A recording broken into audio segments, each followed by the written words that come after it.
Well, welcome everybody to the Yoga Philosophy Study Group at the Yoga Center of Chico. I'm Lauren Carley, and with me is Tom Hess, one of the YCC owners. Currently, we're studying the Bhagavad Gita, and we are on chapter 7, Jnana Yoga, or Wisdom from Realization.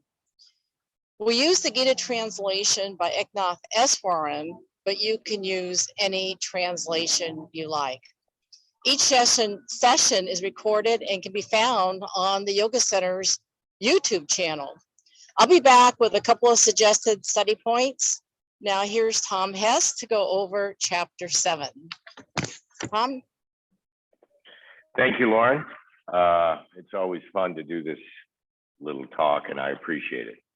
And thank you all for being here. I appreciate your involvement and your willingness to participate in this fun project that Lauren and I have put together. Okay, so we're working with the Bhagavad Gita, and we're in chapter 7, Wisdom from Realization, the Jnana Yoga. And this, I'll refer back to the first, I think it was the second week or the first week, we started over with some definitions of some yoga terms: Jnana, Vijnana, Maya, Purusha, Prakriti. So we need to sort of review a couple of these terms. Jnana, J-N-A-N-A, means knowledge or gnosis or wisdom. Vijnana is the understanding or realization that comes from that wisdom. So Krishna is telling Arjuna here that you derive your wisdom from the yoga practices. You do the practices that we've described in the previous 4 or 6 chapters. The 2 main ones being the yoga of devotion and Jnana Yoga, which is the yoga of focus, meditation, or Raja Yoga. So those are the 2 types of yoga that Krishna has encouraged Arjuna to partake of. And Krishna is going on to tell Arjuna, well, the result of this is an understanding and a realization of me, Krishna. Krishna is saying to Arjuna that if you do yoga in this way, building up your wisdom, building up your wisdom, building up your wisdom, you will come to a realization. That realization is Krishna, Krishna that lives in all things. It's important to note here now that in the Hindu pantheon of gods, there are many of them, but they all come from one God, Brahman. They're just different manifestations of energetic forms that are exhibited by human beings. So, but in this text, it's important to realize that Krishna is it. Krishna is Brahman. Krishna is the essence in all things. He's the Atman within us. He is the thing that lives within everything. He is everywhere. But that needs to be realized when we start to look at who Krishna is and what his job is here, what his goal is here. Krishna is the form of God that needs to be worshipped. He's the form of God that needs to be realized.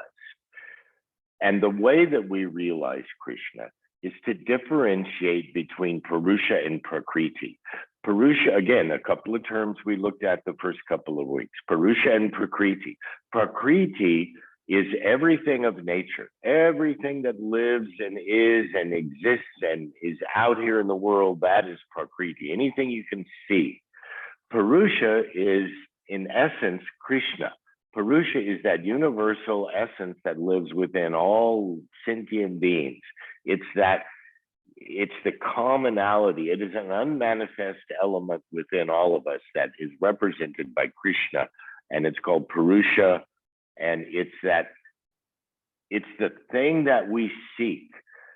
One of the goals of this whole practice is to look underneath Prakriti, look underneath nature and everything around us to this underlying truthful Purusha that exists everywhere. And that's one of the goals, is to look underneath that and see the Purusha, the same thing that lives within all of us. The final realization is this separation of this essence within us and everything outside of us. And then Krishna goes on to explain how he's important, why he's important, and what he's done as an example of his Godheadness, his beingness. He has created the 5 elements of nature: earth, fire, water, air, and ether. He's also created consciousness within all of us, the ahamkara, buddhi, and manas, that is the subcomponents of this consciousness. So he is the one that has created all of these things. Krishna has created also the gunas, tamas, rajas, and sattvic. These are the gunas, are the things that us humans are engaged with on an ongoing, continual basis at different proportions within us.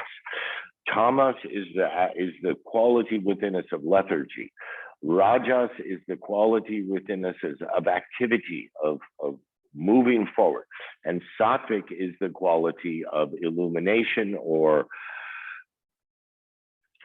lightness within us. That thing that we see, that connection with Krishna is somewhat exemplified by this sattvic state of being.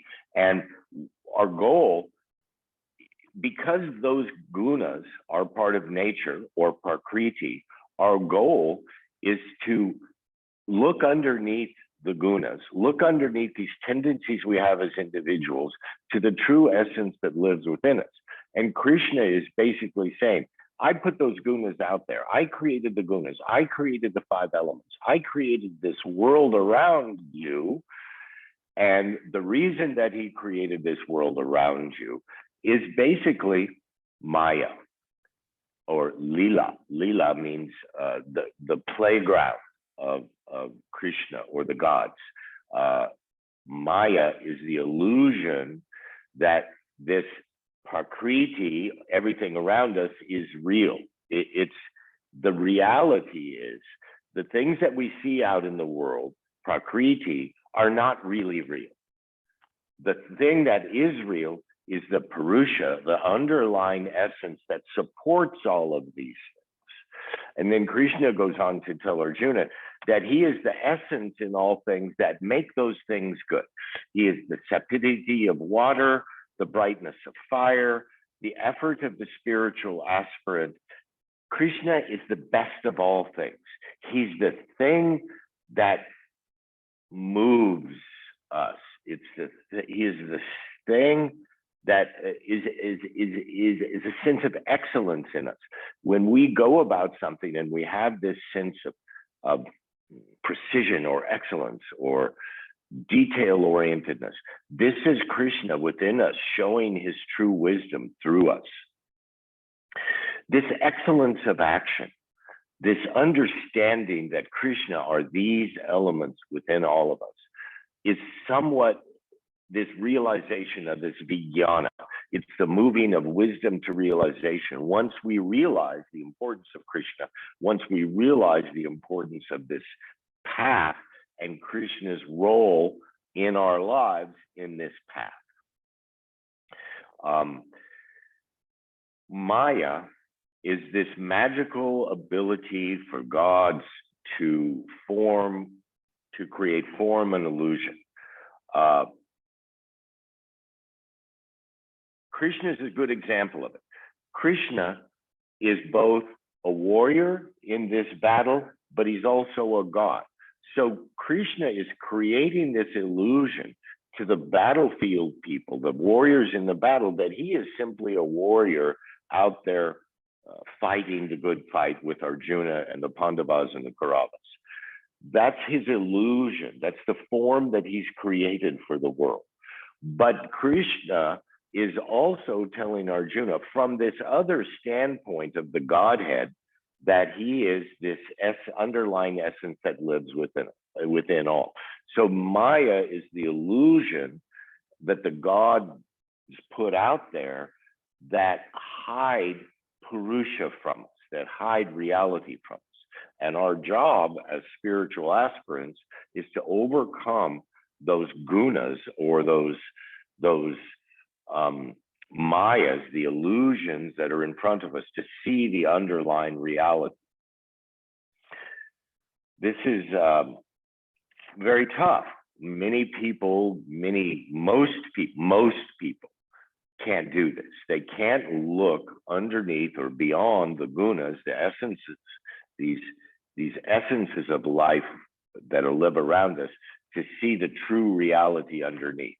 It's too hard to see that. Crossing beyond the Maya to understanding or realization is the goal of the spiritual aspirant, that the spiritual seeker.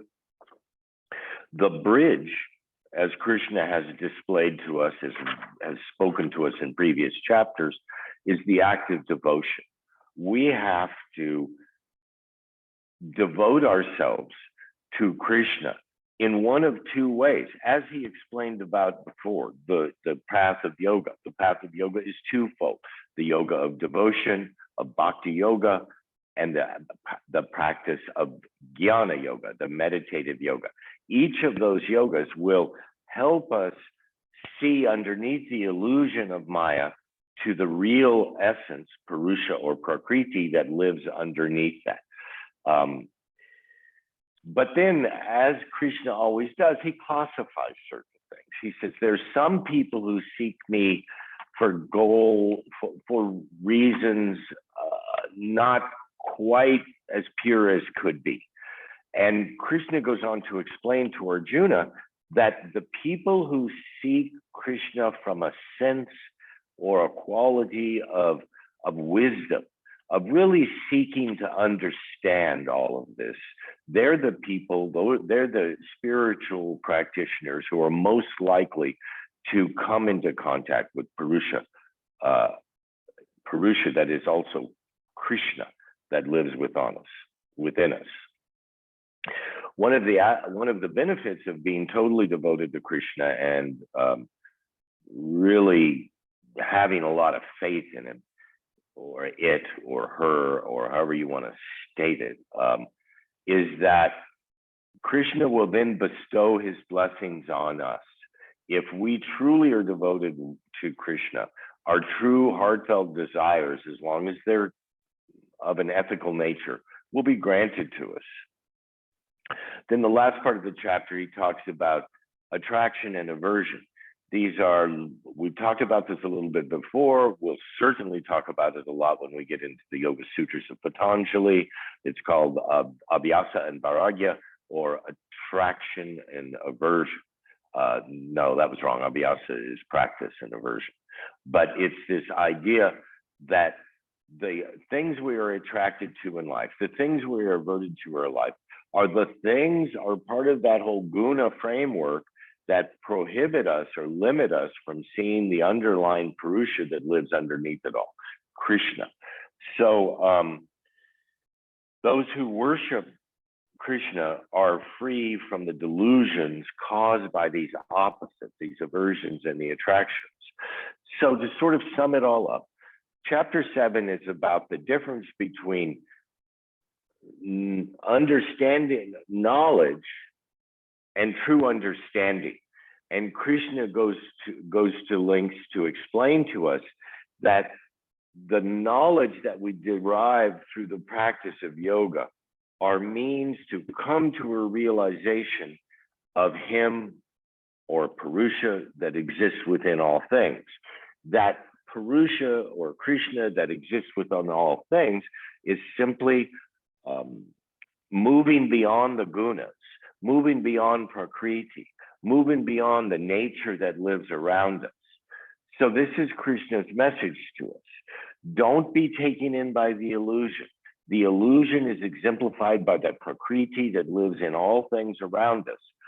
Our real goal is an understanding of that Purusha that is underneath all of that, that lives within all, that in this case is personified by Krishna. Okay, well, that's my take on the 7th chapter. Thanks a lot, and I appreciate your participation. Namaste. Back to Lauren. All right, thanks, Tom. I'm going to move out of the line of fire of this speaker that's behind me. Chapter 7 is a great opportunity to do what Tom suggested at the very beginning of this recording, and that is to go back to the introduction, whatever version of the Gita you're using, and to take a look at and many other sources, including your own life experience, and take a deeper dive into the definitions and the concepts behind the definitions of these terms Tom's talking about: Purusha, Prakriti, and Maya. The second study point that I'm suggesting is, once you've mulled over those definitions and perhaps gotten a little deeper into them, think real hard about the relationships between those three concepts, among those three concepts, and how that might have meaning in your life today. And in fact, I would challenge you to ask yourself, how does the relationship among those three concepts have meaning to your war within, i.e. out of chapter 1? And then lastly, just as a fun little thought project, you might ask yourself, what is Maya? Which camp is it in? Is it pure Prakriti? Is it Purusha? Is it both, since it's the veil that lies between the two? Or is it neither? Just a fun little thought experiment to test yourself to see where you are with these concepts. I'll say stay tuned later. Near the end, some of those terms that Tom was throwing out, I believe, are going to show up in chapter 8. Is that right, Tom? Yeah. I think that they're developed further in chapter 8, as well as the Yoga Sutras. So with that, we'll wrap up this recording, and you can find all the other recordings, like I said, on the Yoga Center Chico's YouTube channel. So check it out, and we'll see you later for chapter 8. Tom? Thank you, Lauren. Namaste. And I look forward. What's that?